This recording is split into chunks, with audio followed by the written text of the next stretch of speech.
Hello everyone, it is that time of year again. Christmas is just around the corner and I really love using this season to look back and reflect on things from the past year. So today I thought we could take a look back at my wish list plants from the beginning of 2024, have a look and see if any of those plants are still on my wish list, which ones I managed to tick off that list this year, and the ones that I did tick off the list, what I feel about them now and whether or not I think it was worth it. But first, if you're new here, hi, my name's Claire and this is Yoli. I make videos all about houseplant care, sharing tips and tricks I've learnt over the years to help keep your plants happy and healthy. And honestly, I can't even remember half the plants that were on this wish list because I haven't looked back at it since I made the video, which was about a year ago now. So it's going to be very interesting to look back and see. But yeah, I hope you enjoy it. Let's get into it.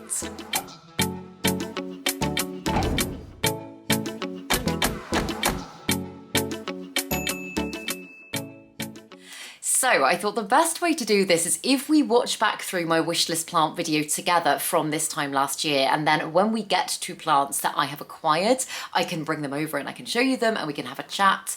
I'm also just interested to see how my opinions have changed from this time last year. So yeah, let's go. So I know I've mentioned it in other videos already this year, but if anything in 2024 or how I'm going into 2024, I'm wanting to not downsize massively my collection, but I think probably just declutter a little bit is the right way of thinking about it, or feels like the right word to use for me. And so far this year, what I've been doing so far is I've been going through and I've been being really brutal in the plants that aren't necessarily bringing me joy, thinking about things that I can chop up and propagate for plant swaps or to send out. Plants maybe I just want to get rid of. I've also gone through and I've potted up, because I know I say that if you've got a plant that makes you really happy, why not have thousands of it all over your home? I've got lots of plants that I feel that way about, and some of them I'm just like, okay, in order to make my plant care more manageable, why not pot, for example, your 3 Anthurium clarinerviums up together and make a really full plant. So I just want to pause it quickly because I feel like, So I have been very conscious this year of the plants that I bring into my collection, and I started off this year with, as I say in this video, a massive declutter with an aim to kind of downsize a little bit. And I wouldn't say I've downsized per se, but I would absolutely say that I've got rid of everything in my collection that I'm not feeling 100% committed to on, because I've been so bad in the past by being like, oh well, I loved that plant at one point, maybe I'll fall back in love with it, and so I continue to grow something that actually doesn't bring me that much joy and doesn't make me that happy. I feel like currently everything in my collection is a plant that I love, so yeah, I would say that's mission accomplished. So my wish list for that reason isn't as stacked as it usually is. I've don't get me wrong, I have got probably 60, 70 plants that I could sit here and talk to you about, plants that at some point I would love to add to my collection. But the ones that I've got here are ones that I don't have to get them this year, but they're the top ones on my wish list, and I would really like to add them to my collection. So yeah, the one that I'm going to start with is, I thought I would still include it. It's a massive wish list plant for me, and in fact I was going to say I'll move over so I can put all the pictures on the screen here, but it is one that I have actually literally just acquired, and it is the Anthurium veitchii. And I first got an Anthurium veitchii I think about 3 or 4 years ago now, something like that. And I was totally in love with it, and the plant very sadly didn't make it. I think I overwatered it and it just went downhill very quickly. And then I got the most insane Anthurium veitchii in a recent Alroyd Market unboxing that I did, and I was totally blown away. But again, it came with underlying issues. I don't think I personally helped the situation. I don't think I was vigilant enough. I've gone into detail in other videos on this, but there's more I think that I probably could have done to save the plant, but the plant wasn't savable, and so I lost it, and I was so unbelievably upset about that. But one of you very kindly reached out to me on Instagram recently and just said you had a very small veitchii that you were getting rid of, and you basically just were looking to find a good home for it. So I have just added a little Anthurium veitchii to my collection, and I am honestly, grateful does not even begin to explain it. I am over the moon with this plant. So I still have that Anthurium veitchii. In fact, it is just in front of me here, and I wish I could say it was looking like amazing now and like really big, and it's grown so much this year. But if anything, I kind of feel like it's shrunk. That is what it's currently looking like. It is starting to give me a leaf just there, which is quite exciting, but it is still a massive struggle plant for me. And I almost feel like it's one that is still on my wish list because I don't feel like I own it yet. Obviously it hasn't really, I mean, you can kind of see, but I was going to say it hasn't really got any of those kind of ruffly abs that I love on the veitchii. It's not, I don't know, it's just taking a very long time to get going. So it is one I struggle with. It is one that I have had so much advice and feedback from you guys on recently since I made my recent Anthurium video that I feel like I'm going to change a lot up for this plant. And I think this year is going to be the year of the Anthurium veitchii, so quote me on that, but hopefully I'm coming back to you this time next year with a beautiful, glorious one that I have not had to buy big. I very much want to stick with this little one now. I don't want to go in and get anything crazy. I just want to make this work, but yeah, it feels like it's still a wish list plant for that reason. Yeah, I'm actually, you know what, although it was amazing to have that big, beautiful one from our road market, I'm kind of glad in a way that I'm starting off with a little baby, because I would like to grow this plant from small to big myself. I also feel like growing a plant from a little thing, you're kind of, like, it might just be a mental thing, but for me, I always find that I'm a little bit more attentive and kind of cautious with baby plants. Not that this is like a ridiculously small baby, like obviously these leaves are pretty robust and rigid, it's not like it's a seedling. But yeah, I always find that they get my attention more so sometimes than my bigger kind of, I don't know, my older, more seasoned houseplants. So yeah, I'm so excited to have been able to say that I've actually ticked probably one of my top wishlist plants off already, and it's only 11 days into January. So yeah, thank you so much, Ian. I'm obsessed with it and I love it, and your kindness is just, it's blown my mind, so thank you so much. And then the next one on my list, I don't think I've actually mentioned this one in any of my wishlist videos before, but it's the Hoya SP burtoniae af variegata. I know that's a little bit of a mouthful, but I've got the Hoya SP burtoniae af already in my collection. I got it as cuttings at the first plant swap that I ever went to, and oh my goodness, I'll put a clip in of that plant because it has just filled out so much in the time that I've had it. So this is one that I have added to my collection, and in fact I will go and grab it so I can show you it. So I've actually potted the variegated section and the standard just normal burtoniae together, and this is what it's looking like. I haven't like bought any more cuttings or anything like that, so obviously, as you can tell, compared to this time last year, it has sized up massively. And the variegated sections are in here, and obviously right now they don't look particularly variegated, and that's because they do need a lot more light than I'm giving them right now. And when I first got these cuttings, I had them right in my window and I was like, oh, they're beautiful. And I think when I was trying to make some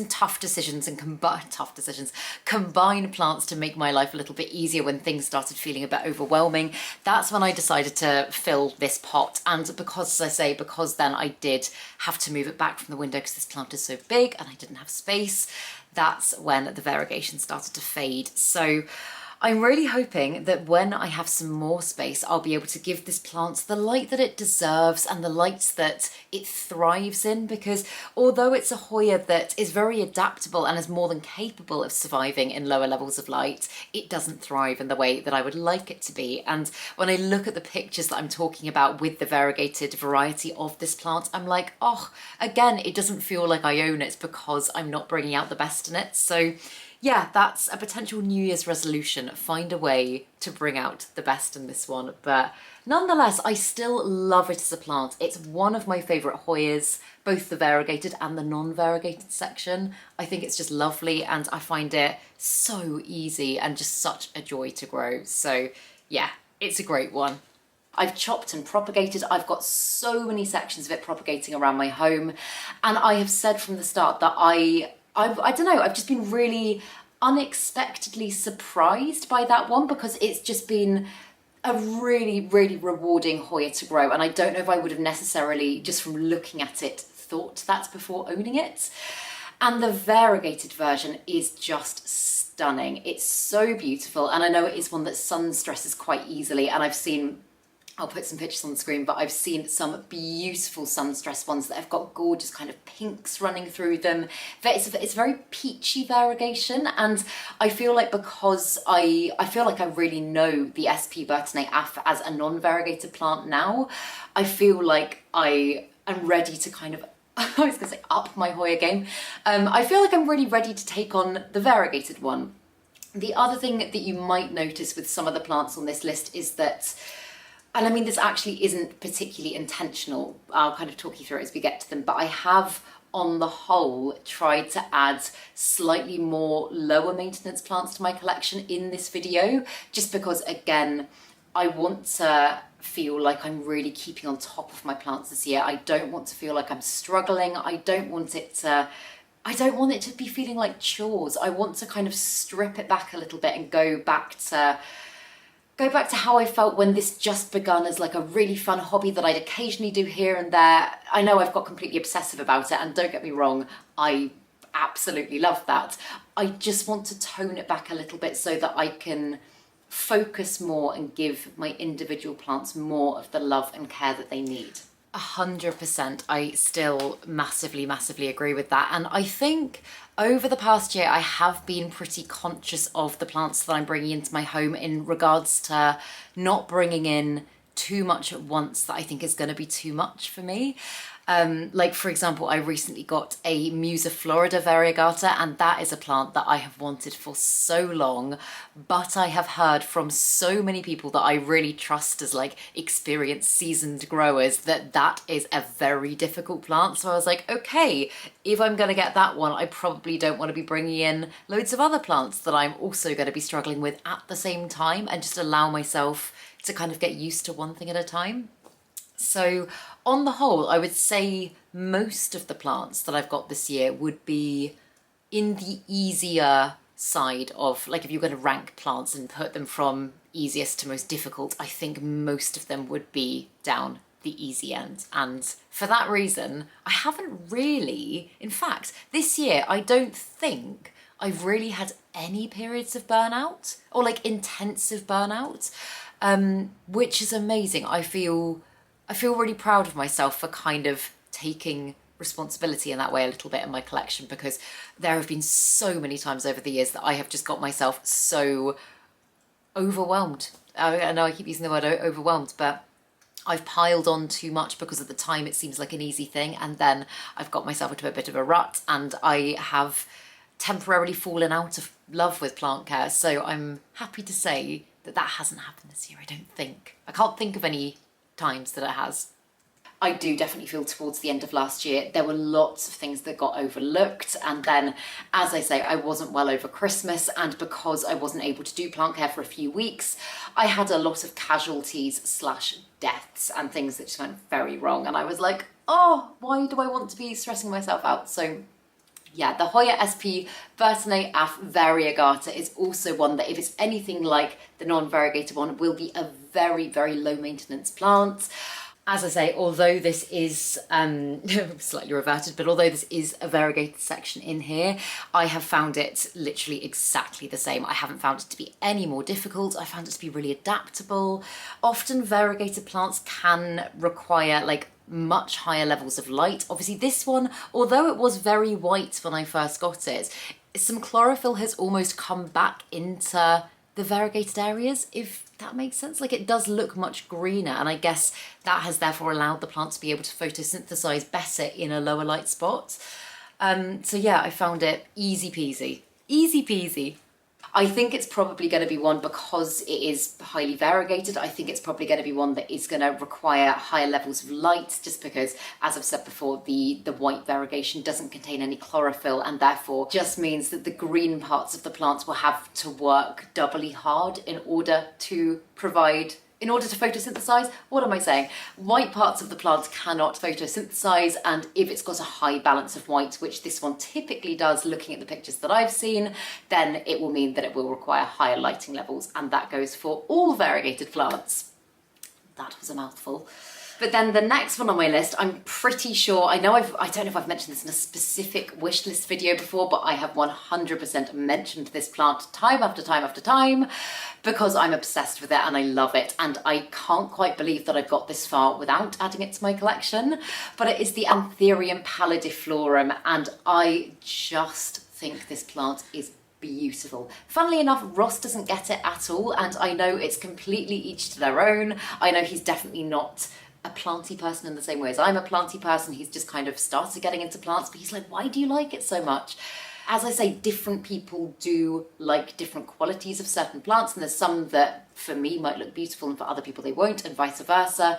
But I think that there's something so satisfying and unusual about strappy anthuriums in general. I love strappy anthuriums, and with the pallidiflorum, it's obviously got a slight velvetiness to its leaves that I am such a huge fan of in other velvet leaf anthuriums, and then it's got that beautiful white veination, which I feel is just like the cherry on top of the cake. If I was drawing out a plant that I wanted to, I don't know, if I was drawing a picture of the perfect plant, I feel like it would just tick loads of boxes for me.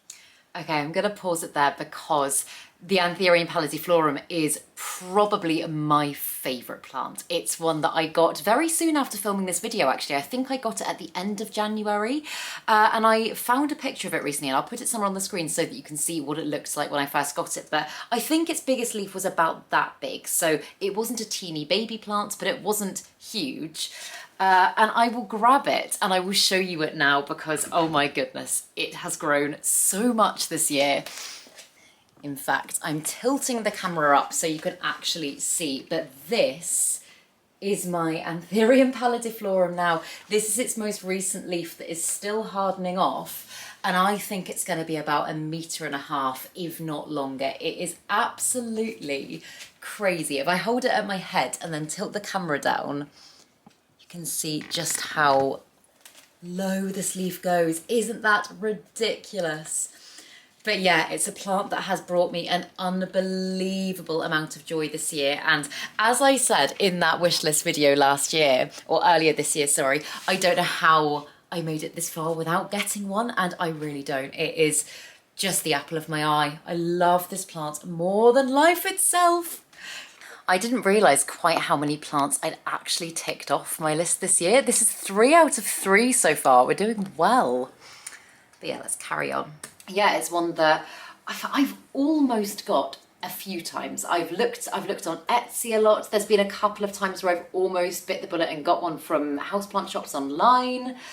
Also, just want to stop it again, because the photo that's on the screen there that I lifted from Instagram, that is, I would say, probably about the size of my pallidiflorum now. If not, I would even say maybe mine's a little bit bigger, which if you told me this time last year, I probably wouldn't have believed you. It just makes me feel like such a proud plant parent. I don't really know what stopped me, apart from the fact that I am just trying to slow down a little bit. But yeah, it is potentially the highest one on my wish list. Is that fair to say? It's definitely up there right at the top if I had to order this list. This list is not in order, but it's very, very close to the top, and it's one that really excites me. And also, I know I always rave about texture in plants. There's something about when you've got loads and loads and loads and loads of plants, you can still stand back and be able to appreciate their individuality without getting up close and having to like look for it, if that makes sense. And I feel like because the texture of the pallidiflorum is so unusual and is so long and just, I don't know, I feel like even just standing back and looking at it, you're able to take it in and appreciate it. That is how I feel anyway. And so yeah, that's one I really hope to get this year. And then the next one, this is one that I have owned before and I was getting on really, really well with. And then last year it was taken down by mealybugs and I really miss this plant. And again, in the name of condensing plant care, keeping more on top of things, I feel like I'm ready to give it a go again. It is the string of pearls, and I just think, again, what I just said about texture, this one texture-wise is like everything for me. I think it is beautiful. I feel like it's got so much character. It's a plant that made me really, really, really happy. And I had my previous one, I want to say around about 4 years-ish, and I did lots of chopping and propagating in that time. I took cuttings to plant swaps. I sent cuttings out when I was back in the day when I was doing my little plant shop. And it's a plant that I feel like was just very well suited to me because I am typically much more of an underwaterer as opposed to an overwaterer. I just felt like after years of plant struggles, it's one of the ones that has a reputation for being a little bit more difficult that I was able to get my head around, and I just, for that reason, found it very satisfying to grow. So the string of pearls, I do, and in fact I'm looking at, oh God, oh no, a very raggedy section of string of pearls here in a little plant that Ross made. It kind of goes with the vibe of the pot, but it's not how I would like it to be looking. I've got several sections of the string of pearls around my flat and I could probably make up a little full plant from what I've got. I did actually get a string of pearls after filming this wishlist video. It was actually very kindly sent to me by one of you guys and I loved it and it was fine, and then it got mealybugs, and if you've had mealybugs on a string of pearls before, you will know what a nightmare it is. So in the end, I just decided to chop the whole thing up. I was like, it's like I was doing so many treatments and having to come back to the plant and go away and come back, and I wasn't making any progress. And I was just like, why don't I chop it up, conserve sections in different places, and then hopefully at some point I'll be able to get a full plant going again. And that's where I'm at with it. But as I say, they're not looking as healthy as they could be. So it's another one that I kind of feel like is still on my wish list. I feel like I don't, not that I don't own this plant because obviously I can see it about in my flat, but it's one that I haven't got grower satisfaction with at this stage, I would say. So yeah, I hope again by the end of the year I can pot them all up, get my lovely full plant going again, and strike a better balance and keep a better eye on it with mealybugs, because God, mealybugs are just the worst with this type of plant. Also, I've just noticed my camera battery's about to die, so bear with me 1 second. Fabulous, and onwards. And yeah, when I first moved here, I was growing it in one of my Velux windows, and I think, in fact, I'm pretty sure I included it in my houseplant tour last year, and I think it was starting to look a little bit funky then. And yeah, I had never ever had issues with mealybugs until I moved to this flat, and touch wood at the moment, it is under control and I haven't seen a mealybug in quite a while. If you guys have watched my other videos this year, you'll know that I have still continued to struggle with mealybugs in this environment. My Monstera dubia, which currently is actually, oh, hanging just above me. I've made a weird little kind of like suspension thing to isolate the plant because I chopped that plant up recently due to mealybugs.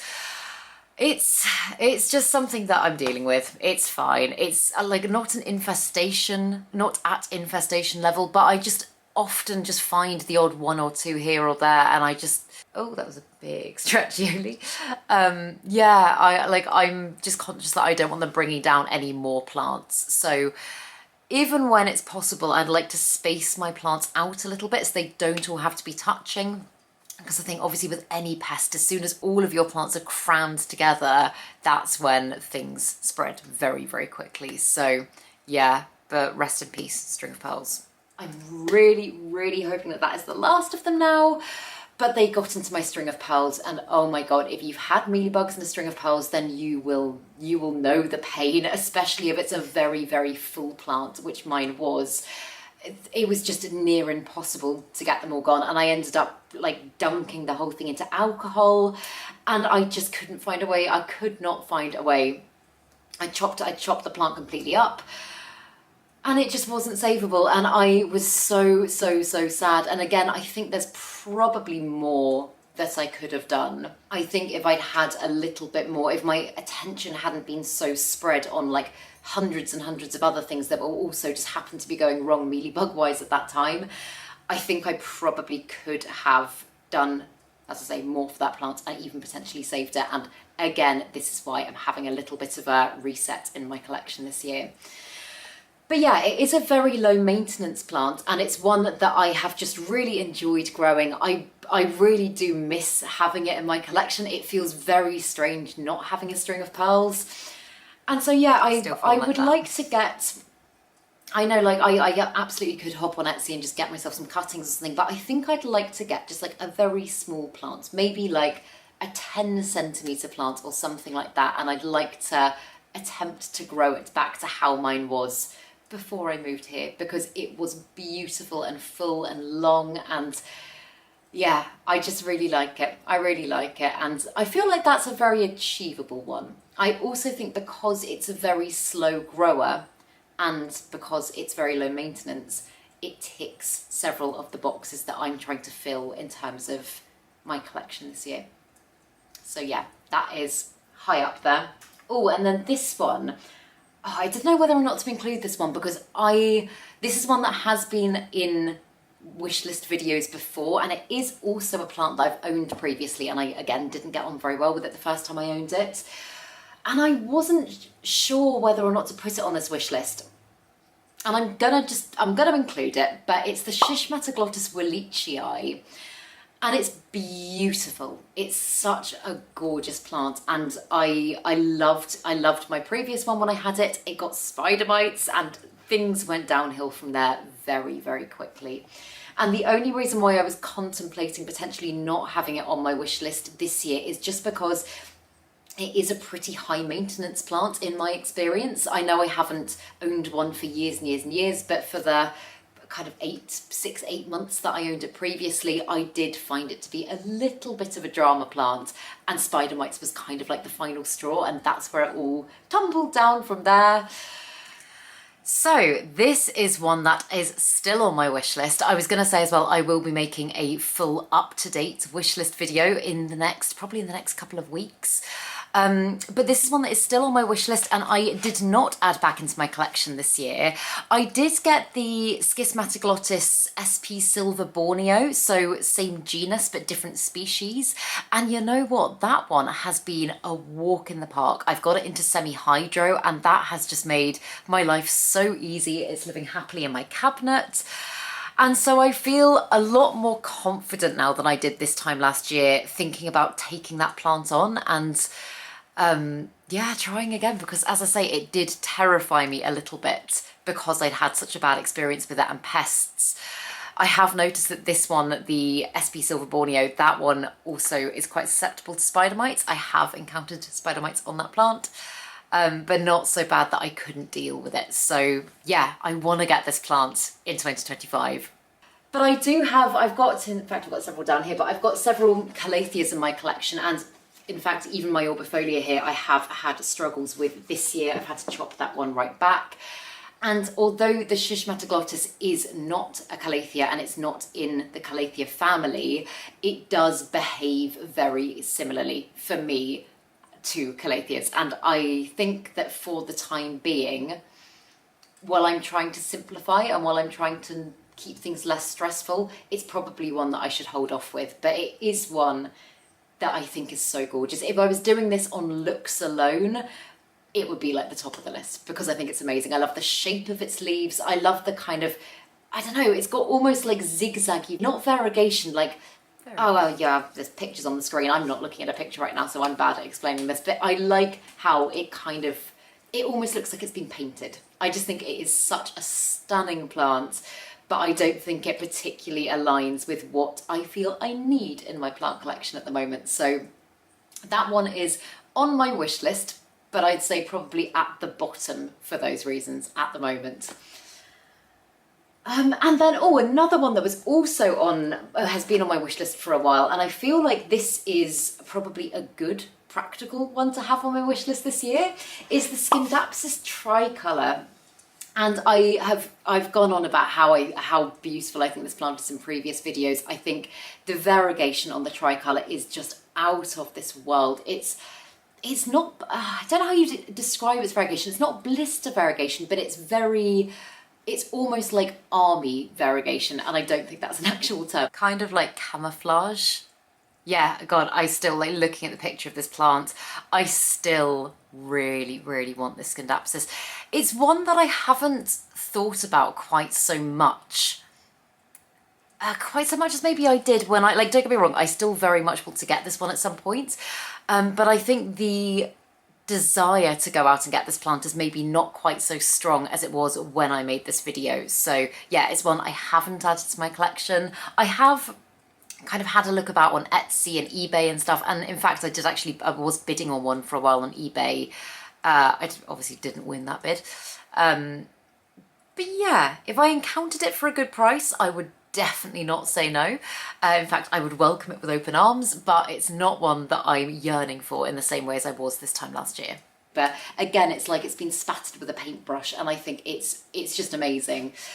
And Scindapsus as a genus, I feel on the whole fairly confident with. I've got several different types in my collection, and I also, from what I've heard and from people that I've spoken to that own this plant, know that the tricolor is much slower to grow. So again, although as a plant parent you do always want to be achieving kind of fast, full, beautiful growth, when you're trying to keep things a bit more manageable, I want to focus primarily on plant health. Growth is a bonus, but I want to focus primarily on my plant's health and not feel like I'm being pushed out by my plants, which is, again, at certain points last year, how it started to feel. So yeah, I feel like this one would be very manageable. I feel like it's one that I could really appreciate, but it would give me a little bit of time to adjust to it. Yeah, so I was just going to say, I kind of forgot actually how much of a block in the road I had hit at the end of 2023. Oh God, I remember I just went through a period of just feeling really exhausted by my plants and just feeling really, I guess, again, burnt out. That's just the reality of it. Like, I was cutting corners, I was struggling with pests, I was underwatering like crazy. And I know I have already said that I haven't had that as much this year. It just goes to show that like something like mentally and physically, in the way that I have been combining plants and downsizing a little bit, it has really, really worked for me. And I need to just continue to remind myself of that, because the temptation to jump in and buy new plants as soon as you see a good deal is always going to be there. I don't think I'm in as much of a rush nowadays, and I think that is a very good thing. Oh my God, that picture of that Scindapsus is just so pretty. And I say that because there's been certain plants actually in the last year, like for example, the Alocasia regal shield that I've brought into my collection, and it's just been a teeny tiny thing, and I was like, I'll put it in my cabinet and it'll be fine. And oh my God, does that plant size up quickly. Like within the space of 5 months, it had gone from that to like that, and I'm like, oh my goodness. So I think I need to, if I want to buy more plants this year, I think I would like to go with things that are on the whole a little bit smaller, or cuttings. Not sure I stuck to that. I have brought several quite big plants into my collection this year. The most recent one being a Philodendron Spiritus Sancti, which has leaves like that. Totally worth it. Totally worth it, but yeah, I definitely didn't stick to that in general. So yeah, it's one that I would love to acquire. I don't think I'm particularly in any rush to acquire that one. There's some that I feel like a real burning desire to have like now. I think I can wait a bit. I think I can wait a bit with that one. It's one that I want, but it's one that isn't like, I don't know, it's not like the pallidiflorum, for example, but it is still, yeah, really, really beautiful. Oh, and then another one that I think I've spoken about before and is so stunning, so unbelievably stunning, is the Alocasia Dragon's Breath. And I know putting an Alocasia on this list might be contradictory as to what I was saying about wanting to keep my plant care more low maintenance, but I feel like in the last year I have struck such a good balance with Alocasia. I feel like I've turned a lot of corners with my difficult ones. I feel like I don't feel like they're particularly high maintenance plants for me anymore. I feel like obviously it comes down very much to your individual environment and lighting requirements and how you're growing the plant, but I touch all the wood rarely, and I say rarely because I've got one, my Alocasia portadora, that is giving me so much grief at the moment, but I rarely have severe issues with my Alocasia. So I feel like I could take this one on. And I also feel like it's very, very different to any other plant that I've got in my collection. So it's not like I'm bringing in a duplicate of something that I've already got. I feel like it's something that will really kind of stand out. I feel I'll really be able to appreciate it. I just think it is such a beautiful, beautiful, beautiful Alocasia. As I say, will put pictures on the screen so that you can see all of these. So I have got this Alocasia. I got this one when I went to the RHS Malvern Festival, which I think was in May, so like summertime. And I got it as a teeny weeny little plug plant from the Grow Tropical store when I was there. And this is what it's looking like now. It's been on a bit of a journey, and it is just starting to give me a new leaf there, which is exciting. But as I say, it arrived with quite little leaves, and then it sized up so quickly. Like, I think its second or third leaf it gave me was actually bigger than this, and I was like, oh my god, if this is how this plant is going to start, then by the end of the year the leaves are going to be the size of me. It's going to be insane. And then it just kind of stopped. Then, like, I think I went down to one leaf for a while, bearing in mind I didn't change anything out. I didn't change out the substrate. I'm growing it in semi-hydro. I didn't change out the environment. It was still in my cabinet, and I couldn't quite work it out. And it just seems to be slowly resolving itself. Like, as I say, it's now got its third leaf, which looks to be actually very, very big indeed. It's got its third leaf on the way there with no sign of the others dying back. So I'm like, maybe it was just a really long acclimation blip. But I do feel like this plant was definitely worth the wait. It's one that I still, to this day, when I walk past my cabinet, I look in there and I'm like, oh god, that is such a gorgeous one. I feel so lucky to own it. I found it, like I said in that video, I found it very easy on the whole. Even when it has been kind of going through the one leaf cycling periods, it hasn't been it hasn't been giving me loads and loads of grief. I've never been overly worried about this plant. So I would say I still feel fairly similarly about Alocasias in the sense that grow them in the right way, in the right conditions, in the right substrate, and they can be quite easy plants. But no, this one is just amazing, and I have no regrets at all in adding it to my collection. It's got that gorgeous silvery blue. It's got the lovely length in its leaves and the kind of dark shadowy veination that's not too harsh. I just think it is the most stunning Alocasia. And yeah, I really would love to acquire that one. So yeah, that is very, very, very high up there. Okay, so this next one's a bit of a weird one because I technically already own this plant. And I will go into why it's on the wish list in a minute, but I made a video just before Christmas talking about the It plants of 2024, plant predictions, what I thought the plant kind of trends were going to be this year. And I mentioned in that video the Syngonium chiapense, and oh my goodness, I'm not particularly a Syngonium person, but the chiapense is amazing. It does not look like a Syngonium at all. It doesn't have the kind of arrowhead classic shape that you think of when you hear Syngonium. It's much more rigid. It's much more almost like, I can't remember how I described it in that video, but I think like I said something like almost like Hoya, Anthurium, epipremnum combination. It's very strange, but it's very cool. And I have a Syngonium frosted heart that I was given from Emma. I looked after her plants when she was away during the summer, and I mentioned that I thought that was a really pretty one. I didn't know what it was, but she gave me a cutting of it, and it's in my cabinet, not doing a huge amount. And after speaking to some of you guys, I have been informed that it is in fact a variety of the Syngonium chiapense, the Syngonium chiapense frosted heart. And this is just something that I didn't know. I had absolutely no idea. I didn't realise that they were related at all, but it makes total sense because it has, again, got that very similar roundness to its leaves.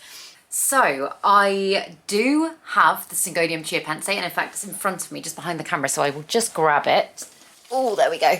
I actually just put it onto a moss pole the other day as well, so it is a good time to be showing you it. And it's got a new leaf that's about to unfurl there as well. And so I have acquired the chiapense, the wishlist plant, and it has been a joy to grow. I've absolutely loved it, and I will chat more about that in a minute. But I no longer have the frosted heart. I did swap that. What did I swap that for? I feel like it was for a Hoya, but I can't remember which Hoya. I swapped it with one of you guys actually, because I know one of you messaged me saying if you ever decide to cut that plant, let me know.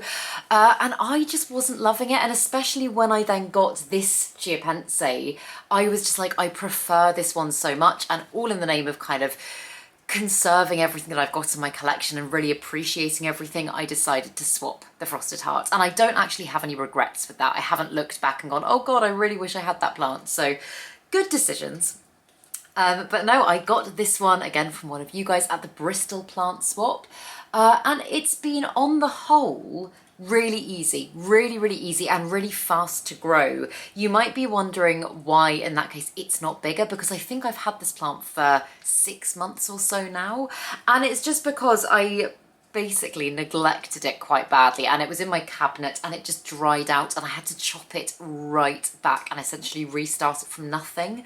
So all things considered, I think we're now in a position where it is going to probably grow and size up quite quickly, but it's just taken a little while to get going. But no, it is just so gorgeous, and it's another wishlist plant that I feel like was just bang on the money. Like, I get so much joy from growing this one now, and especially now I've got it on a moss pole, it actually feels like a bigger, more mature plant. I think as well because I've transitioned it from my cabinet to this main room, it just feels like it's, I don't know, it feels like it's one of the gang now.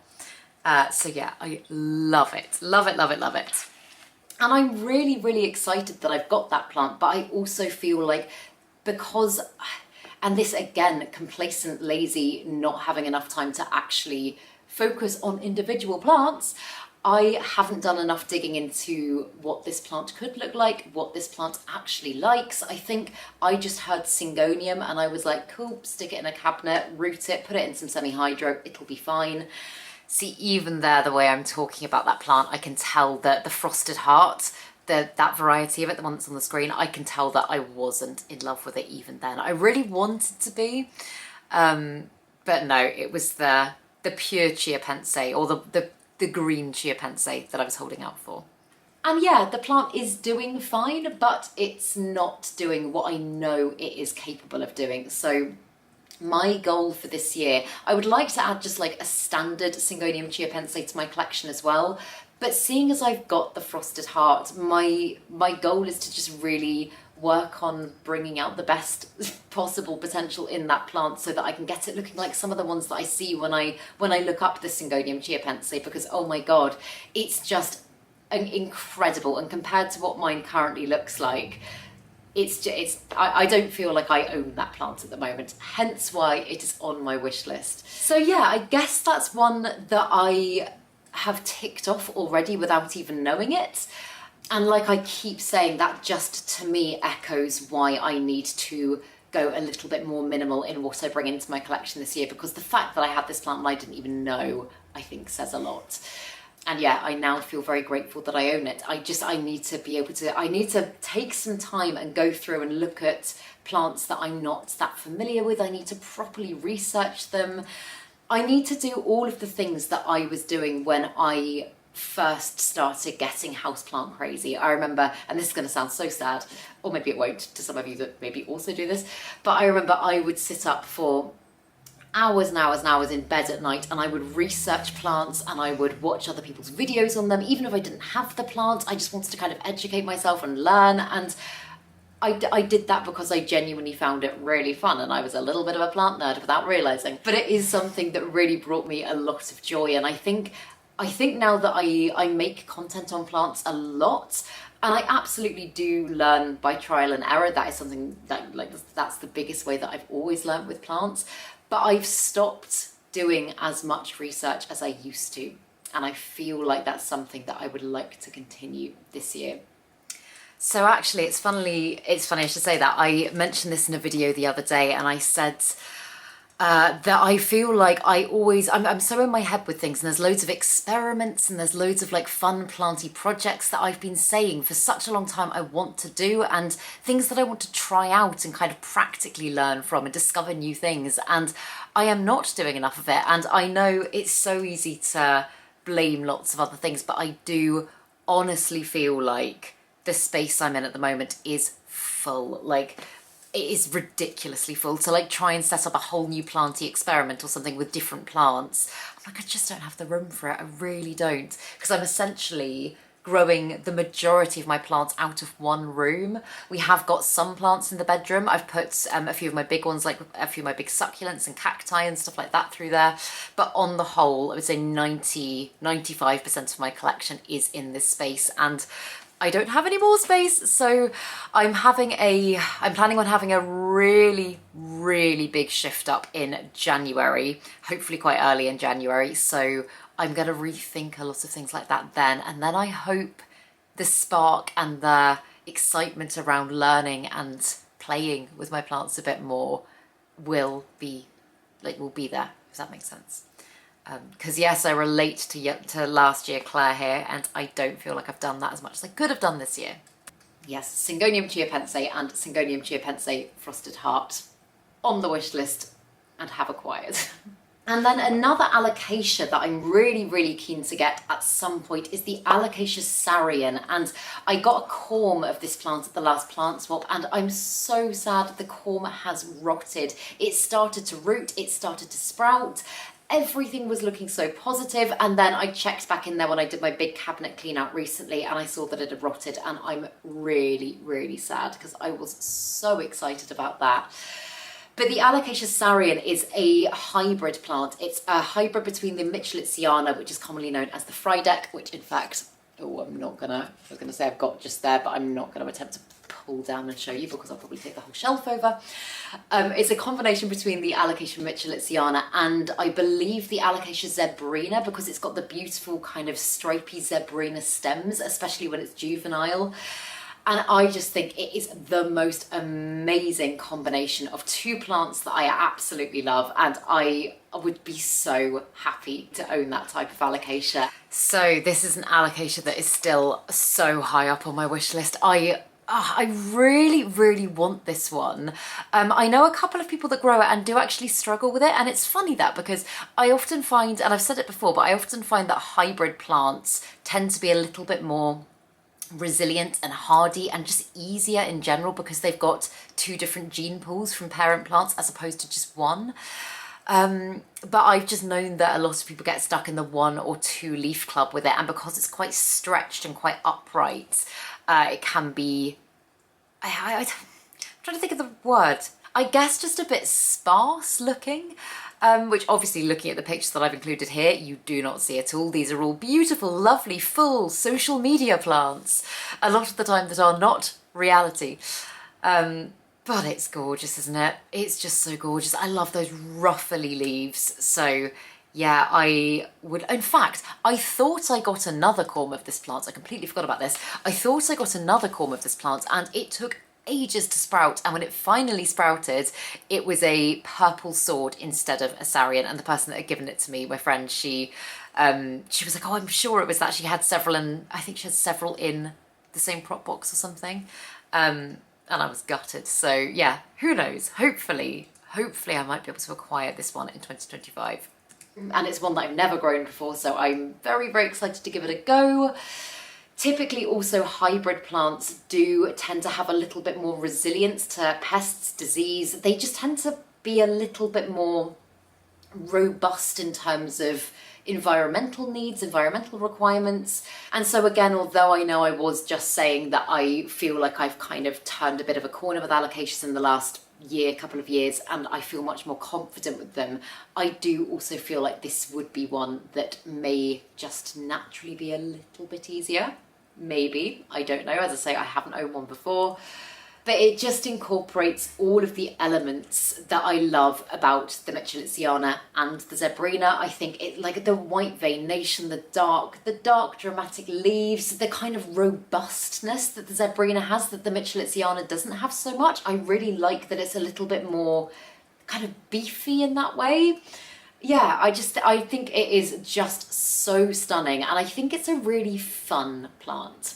It's one that just looking at it makes me really happy, and I feel like it would be a pleasure to grow. So yeah, I think that's another one that I'd like to probably try growing from corms. I was annoyed actually that that corm rotted, because typically, touch all the wood, I haven't had a corm rot for quite a while now. I feel like I've struck a good balance when it comes to propagating alocasia from corms. So I don't know if maybe that one was, I don't know, just a little bit more sensitive. But yeah, I'm on the search for some sarian corms at the moment. So if any of you guys know, or you can recommend Etsy sellers or anything like that, please comment down below. I'd be really, really interested to know. And also as well, obviously, please let me know what some of your wish list plants are for this year, because I absolutely love knowing what you guys want. I love sometimes going through and like jotting things down and being like, oh, maybe I'll add that one to my list as well. But yeah, please do let me know in the comments below, because I really enjoy hearing those. And then this next one, I'm not entirely sure how you pronounce this. It is named after the location, but it's Hoya gunung. I mean, I really hope it's pronounced gading, because I think that's just really satisfying to say, but I think it's probably gading or something like that. But again, this is one that I've wanted for a really long time. It's a little bit similar to the Hoya calamantan, just by looking at pictures of it before it kind of sun stresses, because oh my goodness, the gunung, whatever it's called, has the most beautiful sun stress. Similar, in fact, not similar to the SP burtoniae, nothing like that, but in a similar way as what I was saying to, it can be quite kind of peachy as well as quite pinky. I have seen some beautiful sun stressing that almost looks like a sunset on this type of Hoya, and I know I can be a little bit funny about colour in houseplants. I know it's not something that I typically go for. There is something about a sun-stressed Hoya that I quite enjoy, and I think that's because you can kind of manipulate it and control it a little bit. And yeah, I just find it very satisfying, and it's kind of it's a bit of a weird Hoya as well, and I feel like getting a little bit more into weird Hoyas this year. I added a few really, I mean, to be honest, I've got several. I'm just going to say I've got a very weird looking one literally right in front of me. This is the undulata red. But I've got several very unusual Hoyas in my collection. And although if I was to see them on a shelf, I might not like, what am I saying? For example, when I first got the undulata red, I was sent that by, I believe, Green Spaces ID, and I'm just going to pause it for a moment because I can feel myself going very off track in a classic Claire manner. But the gunung, still don't know how you pronounce it, is one, again, that is very much on my wish list, but I haven't been, and I haven't been as drawn to Hoyas recently. I've got, I think, about 65 species of Hoyas in my collection, so I don't need any more. Oh, in fact, I got a new Hoya very recently. I got the Calcitophylla black cat. But I haven't gone looking for Hoyas in the way that I have at other periods of my planty life. So I would still like this one, but I wouldn't say it's still on my wish list, but I'd say it's fairly low on my wish list. If I saw it again, if I saw it for a price that I was happy with, I would absolutely get it. But yeah, not the desperate need. And I feel like the gading, I feel like that one ticks so many boxes in that sense, whilst also having some of the more conventional elements to it. For example, the beautiful veination. It's also got the most incredible blooms. I don't know if I can find a picture, but if I can, I'll pop them on the screen because the blooms are beautiful. So yeah, weird and wonderful Hoya. I'm sure there's probably more. In fact, I wanted to add the Hoya tangamoose to my collection again because I really miss that plant. But yeah, I think gading top weird Hoya currently. And then penultimate plant is one that, again, I have owned before. In fact, very similarly to the veitchii, it's actually one that I've owned a couple of times before. and have just never struck the right balance with. So I feel like tackling it, giving it a go again once I've found a way to kind of declutter my collection a little bit. I don't know what this is. Found a way to create some space so that I can actually give more individual plants more attention. I feel like this is the right year to be potentially looking at this plant. But it is the Anthurium waroqueanum, the queen Anthurium, and it is the most stunning plant. I feel like I don't need to go into detail about how beautiful this plant is. Its veination is just, oh my God, picture perfect. It's got beautiful, long, glossy, dark, dramatic leaves. It is just so beautiful.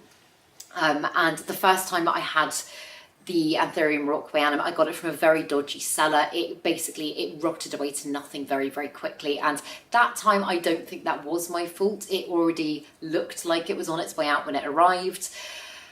The second one that I got, my Ecuagenera one, oh, my camera just died. I always forget to change the battery when I'm doing videos like this because I'll just go into waffly mode. But yeah, my Ecuagenera one, which was my second and most recent Anthurium waroqueanum, I think I thought that that plant would love cabinet life, and it didn't. And I have since learned that a lot of Anthuriums actually do better in cooler conditions, and my cabinet was getting so unbelievably hot at that time. And I tried so many different things. I don't think I gave... It's another one that I don't feel like I gave all of my energy to that plant. I am confident that if I hadn't had as much to do elsewhere and I hadn't filled my house with so many other plants that were very demanding and also having issues at the time, I'm confident I could have saved it. I'm just going to pause and I'm going to grab my Anthurium waroqueanum because I do have this plant again now. So this is an Anthurium that I'm still really struggling with. I'm still really struggling to find the balance with this one.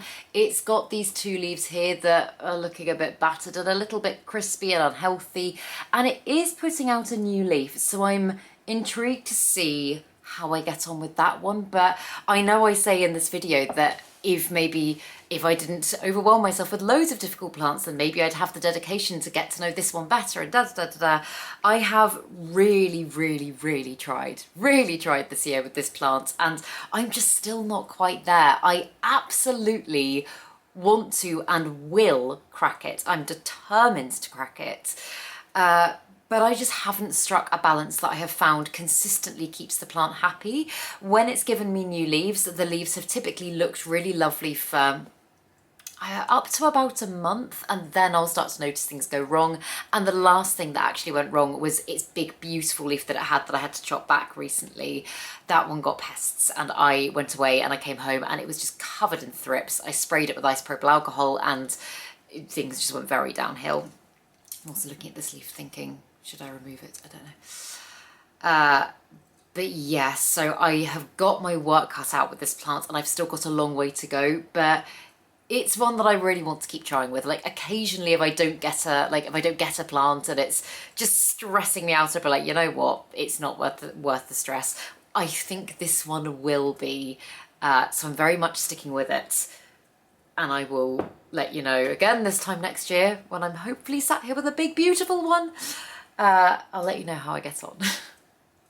But yeah, it's one that I very sadly lost. And so yeah, once I'm feeling like I'm in a better place, I would love to give that one another go, because I know it's very easy for people to go, oh, they're just plants, but they are living things. Some of these plants are cultivated in a home environment and they're actually endangered or extinct in their natural habitat. And I think it's very important, and I say this 100% to myself as well, but it's very important to bear that in mind before bringing them into your home, because you could have all the money in the world and you could just go, right, I'm going to buy all of these really expensive plants and I'm going to have them all around me and it's going to be amazing, all of these wish list plants. But you've then kind of taken on a responsibility to keep these things alive and do the best you can for them. And if you don't feel like you can do the best for them, then there's a part of me that kind of goes, oh, well then you kind of shouldn't, I don't know, you shouldn't own that plant. I know that might sound silly, but it is like, okay, it's not an animal, but it is still a life. And I do honestly believe that that life is very valuable. And I think we forget that a lot of the time nowadays because houseplants are so trendy and they're so accessible, and you pick up a pothos for £2 and hey, if it dies, you can grab another one. I think that's a really bad attitude to have, to be honest. And I think it's a very, very easy attitude to have because of how commercialized everything's become and how buying a plant is kind of like buying a lipstick now. I don't know why a lipstick just came into my head, but do you know what I mean? It's I don't know. You wouldn't think this way, or most people wouldn't think this way if we were talking about the life of an animal. So I'm like, why is it different with a plant? Anyway, that's a tangent. Isn't it just? But as I say, I'm completely speaking to myself here because I, particularly last year, I've done it at other points in my plant obsession, but particularly last year, took on more than I could handle, and deaths of plants happened that should not have happened. So yeah, I would like to give the waroqueanum another go. Again, it's another one that I'm in no immediate rush for, but I would like to do it at a time, hopefully this year, that feels like that feels right. That feels like I've got the space to be able to give it everything if things go wrong. And yeah, because it's beautiful. I'm going to stop talking now.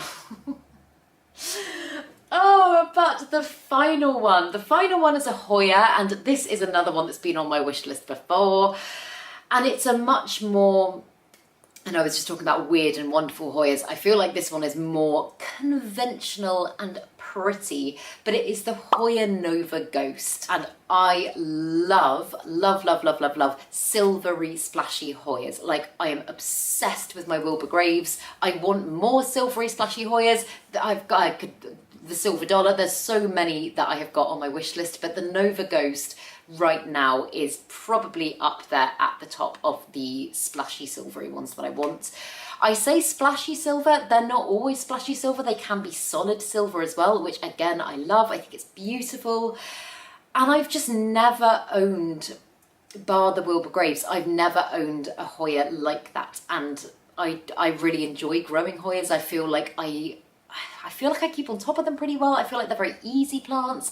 Again, it's another one that's quite slow growing, so it's not gonna push me out anytime soon. It's not gonna take up a huge amount of space.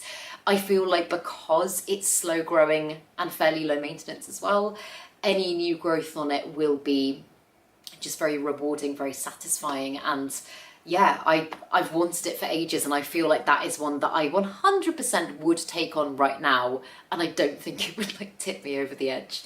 I do still very much feel the same about this Hoya actually, and I know I just said I'm not sure, like that I wasn't kind of as Hoya mad anymore. I forgot about that. Well, I forgot about the Nova Ghost. I haven't thought about the Nova Ghost in a while, and seeing it there, I'm like, oh, I still really want that Hoya. I still don't have that many. In fact, this one here, which is very much in need of a trellis. Oh my God. Also, for goodness sake, I've just found a mealybug. Look at that. No. But this is my Hoya pubera, and this is probably my silveriest Hoya right now. And yeah, so I actually haven't looked for the Nova Ghost in probably about a year online. I'm not sure what's going on with the price of that plant. Yeah, I don't know if the price has dropped at all. It would be interesting actually to go back and have a look, because a lot of the time plant prices do fluctuate quite a bit. So yeah, I might do that this evening. But I have ticked a really good number of plants off my wish list this year. As I say, I didn't realise how many I had got. But yeah, I have no regrets with any of them. Apart from maybe, apart from maybe the string of pearls. String of pearls, I still need to rehab and all sorts. And the waroqueanum. Oh my God, there's loads. But yeah, I have enjoyed growing all of them, and I have no regrets in getting them. So I will be hitting you with a new up-to-date wish list video in the next couple of weeks, because my wish list this year looks like quite different, I would say, quite different compared to that one. But I have found it really interesting to look back and see what's changed, what's grown, what I've got. So yeah, I hope you enjoyed this video, and if you did, please make sure to give it a thumbs up. Giving this video a thumbs up is completely free, takes all of 2 seconds, and it really helps my channel out. So if you enjoy my videos, give them a thumbs up. And yeah, I hope you have a lovely day, and I will see you in the next video.